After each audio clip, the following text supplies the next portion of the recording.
The BIKERS DLC in GT Online is almost 8 years old now, and considering all the other money-making methods that have come since then, is any of it actually any good?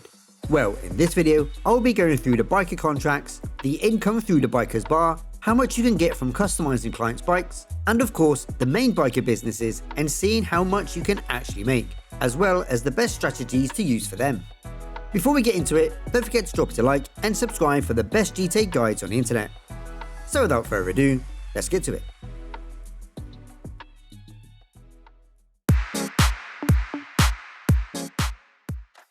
In order to start any of the biker activities, you first need to get yourself an MC Clubhouse. There are a total of 12 to choose from at locations all over the map, ranging from $200,000 up to $495,000. Out of all of these interior options, definitely spend the $530,000 on the custom bike shop, as this can bring in some easy money.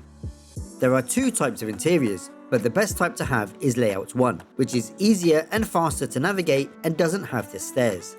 My recommendation is Pillbox Hill for $455,000, as it's a good central location, has the best layout and good access in and out, but a lot of this will rely on personal preference.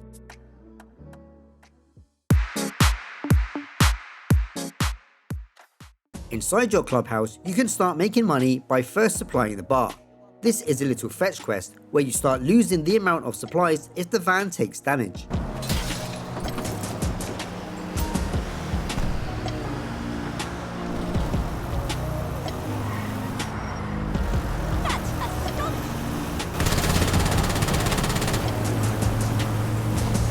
If you can deliver it with minimal disruption, this will then pay you back $20,000 later on that you can collect from the safe. In today's market, $20,000 is close to nothing, and therefore these are a complete waste of time. Avoid doing these.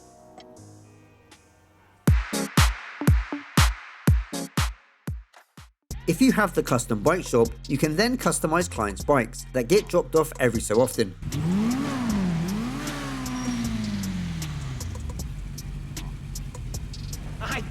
For one of those rides, yo. Real talk.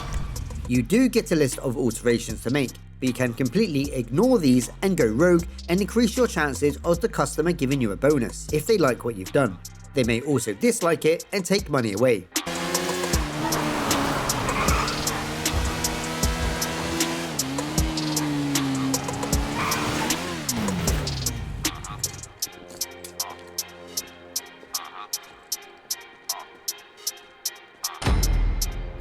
The base payout is $50,000 minus the $10,000 it took to customize it, so a quick profit of $40,000.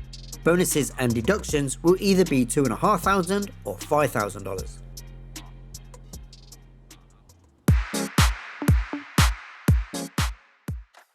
There are 13 different types of contracts you can do, and they all pay out varying amounts. 8 of them you can do solo, but 5 need at least one other player before you can start. But overall, there is only one that is ever worth doing, and that is life and death bikes.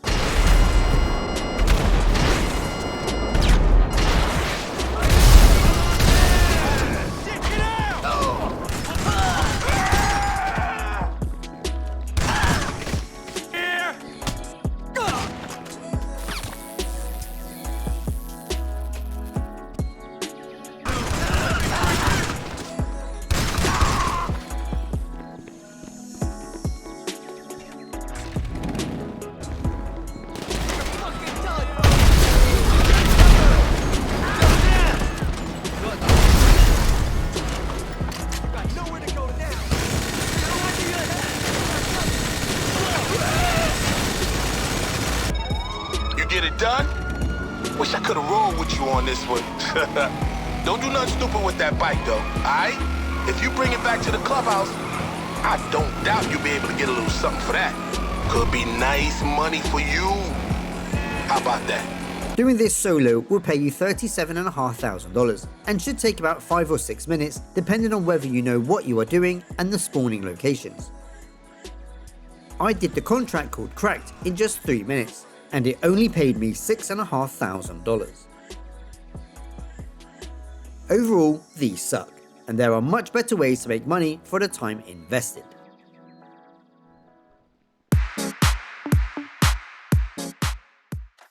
Let's now take a look at the main moneymakers of the MC Bikers, and those are the 5 illegal businesses that you can own and run. There's a document forgery, the weed farm, the Counterfeit Cash, Meth Lab, and a coke lockup. Each business has a choice of 4 locations and can be purchased by accessing your computer in your clubhouse. With regards to location, you can definitely get away with only ever buying the cheapest of each. More on that and the prices coming up. All of these businesses can also be purchased to help make money at your nightclub. I will not go too far into that here, as that is all covered in my Ultimate Nightclub Money Guide. Link for that will be in the description below. For all of these businesses, never bother with the long, grindy resupply missions, as it could take you around 20 minutes before you fill it up, which is time better spent elsewhere.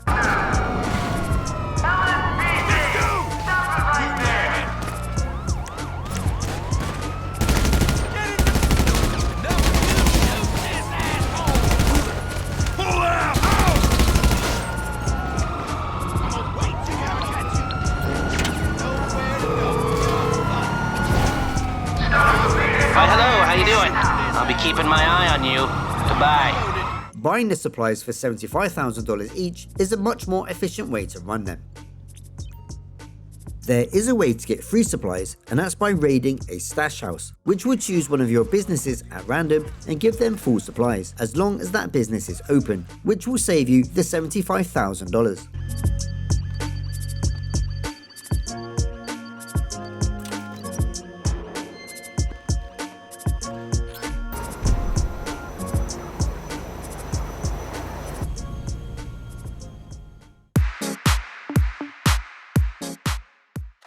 All of these businesses will have certain selling missions. There's the trash trucks, buzzards, boats, planes, and everyone's favourite, the post-op delivery vans. All of these will have 3 vehicles if selling a full factory of produce, with each vehicle having 5 locations to make drops at.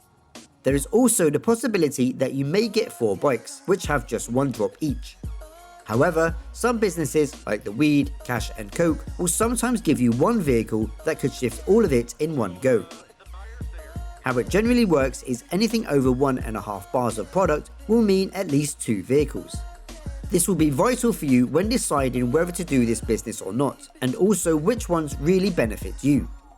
With the exception of the coke lockup, which you can always get 1 vehicle for, the others won't unless you use the street dealers to shift a bit of your stock, which will bring them under the 2 vehicle threshold. This, as you'll find out, isn't worth doing on the long run. So ultimately, to sell most of the stock produced, you'll want at least 3 friends to help you sell, especially if you want to earn the high demand bonuses from using public lobbies. That said, the vehicles used in selling missions are extremely vulnerable to attack from griefers, especially as you can't activate Ghost Organization to hide you and your product, as you have to sell as an MC. The location of your business also affects where you can sell, with the most money being made by selling in the next county. So any business you own in Blaine County will be sold in a city, and any business in a city will be sold in Blaine County. Ideally, you want to sell in Blaine County, as there will be fewer players around, but these locations will cost much more. Now let's look at each individual business.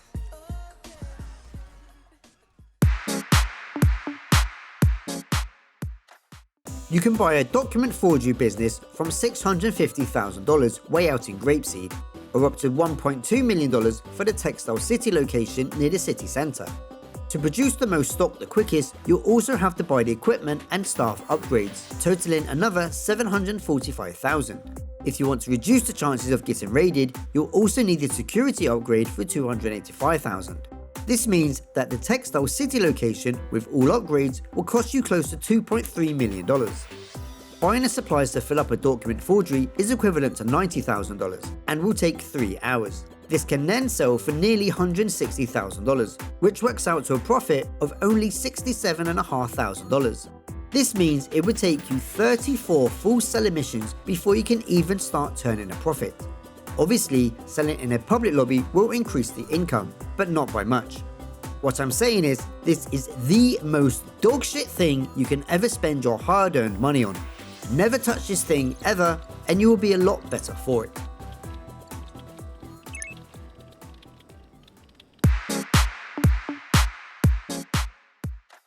The weed farm locations range from $715,000 to just under $1.4 million.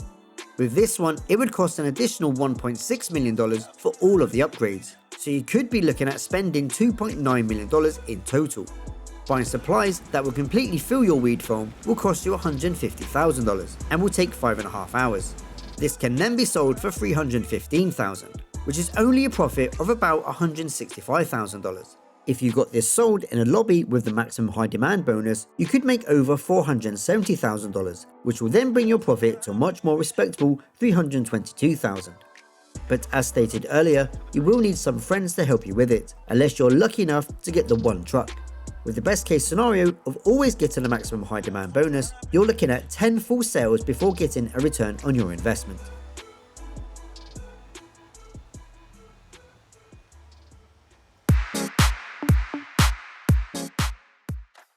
The Counterfeit Cash factories start at $845,000, but could be as much as $1.6 million.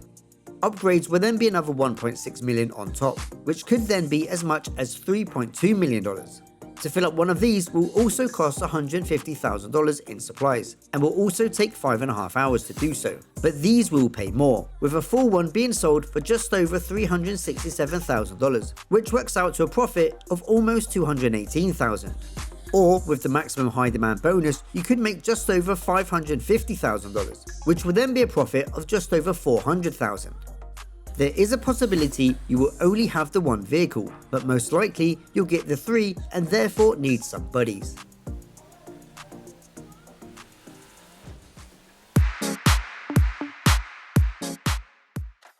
The Meth Lab starts at $910,000, and really this is easily the best one to choose. It's the most central location and therefore gives you good access to the city when selling. The upgrades will total just over $1.9 million. To fill this one up will cost $165,000 in supplies and will take the longest to produce at 6 hours. A full one will sell for just over $440,000, which equates to a profit of around $280,000. Getting this one sold with the maximum high demand bonus will make you $670,000, giving you a total profit of just over $500,000. The selling for these will always be at least 3 vehicles.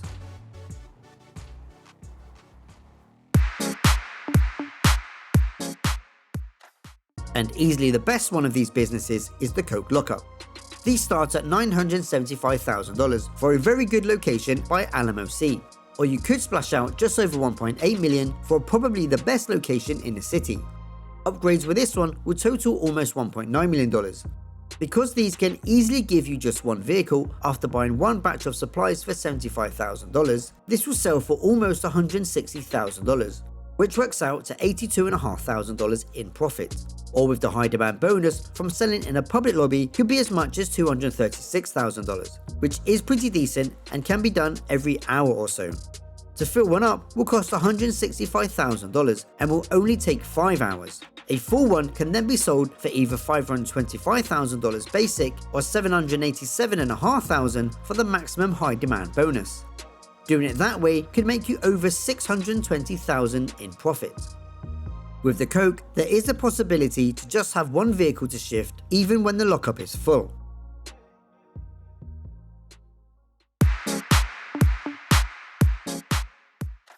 So are the MC biker businesses worth doing? No, they are not. There are too many boring selling missions involved that have always put people off. It will be worth keeping an eye on the Coke business during Double Money Week, but those are very rare. Do definitely buy one, as well as the Meth and Counterfeit Cash, so you can make money in your nightclub though, but you only need to get the cheapest and not upgrade them. Until Rockstar decide to change up the selling missions like they did with the hangar business, these will always be a distant memory of what sucks about GTA Online. Basically, I'd rather have to sit through any TGG video than have to put myself through selling any more biker businesses. Normally, I'd have some amazing tips and tricks for you to do with each business, but there just aren't any. They are trash. So are you one of those people who still sells these businesses? Have you changed your mind? Let me know in the comments. So if you found this video useful, please drop it a like and subscribe for the best GTA guides on the internet. Here are some other videos you may also enjoy. I'm BeatsDown, and I'll see you in the next one.